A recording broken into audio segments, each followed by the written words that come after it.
আসসালামু আলাইকুম। ডিগ্রি দ্বিতীয় বর্ষের পরীক্ষা শুরু হচ্ছে 25 তারিখ থেকে। ঈদের পরে তোমাদের পরীক্ষা। তোমরা অনেকে আমাকে প্রশ্ন করেছো যে তোমাদের অ্যাডমিট কবে দিবে। সো এই অ্যাডমিট নিয়ে জাতীয় বিশ্ববিদ্যালয় তোমাদের জন্য নতুন রুটিন মানে নতুন বিজ্ঞপ্তি প্রকাশ করেছে। দেখো যে তোমাদের প্রবেশপত্র বা অ্যাডমিট কবে দিবে। তো স্পষ্টভাবে জানিয়েছে যে 6 তারিখে বেলা 3টায় কিন্তু ওয়েবসাইটে প্রকাশ করা হবে। এরপরেই কিন্তু কলেজে তাদের যে কিউআর কোড রয়েছে, পাসওয়ার্ড রয়েছে, রেজিস্ট্রেশন নাম্বার, এগুলো দিয়ে কিন্তু তারা ডাউনলোড করতে পারবে। সো ডাউনলোড করার পর এখানে বিশেষ দ্রষ্টব্যে বলা রয়েছে, পরীক্ষা শুরুর 5 দিন পূর্বে সকল পরীক্ষার্থীর প্রবেশপত্র বিতরণ সম্পন্ন করতে হবে।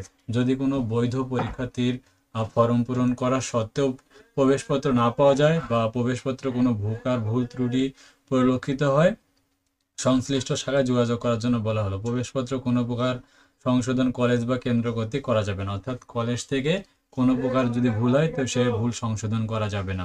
উল্লেখিত তারিখের পরে নতুন প্রবেশপত্র ইস্যু, ফর্ম পূরণ ইত্যাদি সংক্রান্ত কোনো কাজে কোনো শিক্ষার্থী বা কলেজ কর্তৃপক্ষ কোনো প্রতিনিধিকে বিশ্ববিদ্যালয়ে প্রেরণ না করার জন্য অনুরোধ করা হলো। অর্থাৎ এরপরেও যদি কোনো ভুল ত্রুটি থাকে তাহলে 6 তারিখের পরে কিন্তু আর কোনোভাবে এগুলো সংশোধন করা যাবে না।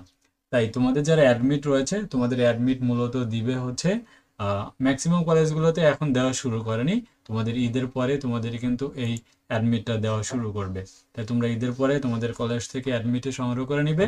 আর যারা আমাদের কাছ থেকে সাজেশন সংগ্রহ করতে চাও, তো আমরা অলরেডি সাজেশন রেডি করে ফেলেছি। প্রথম বর্ষে যেমন আমরা সবগুলো বিষয়ে সাজেশন দিয়েছিলাম, তো তোমরা তদ্রুপ আমাদের কাছে সবগুলো বিষয়ে সাজেশন পাবে। তাই তোমরা আমাদের কাছ থেকে যদি সাজেশন নিতে চাও তাহলে আমাদের স্ক্রিনে দেখানো হোয়াটসঅ্যাপ নাম্বারে মেসেজ করো। আর আমাদের ফেসবুক গ্রুপের লিঙ্ক কমেন্টে দেওয়া থাকবে, সেখান থেকে অবশ্যই আমাদের ফেসবুক গ্রুপগুলোতে জয়েন করতে ভুলবে না।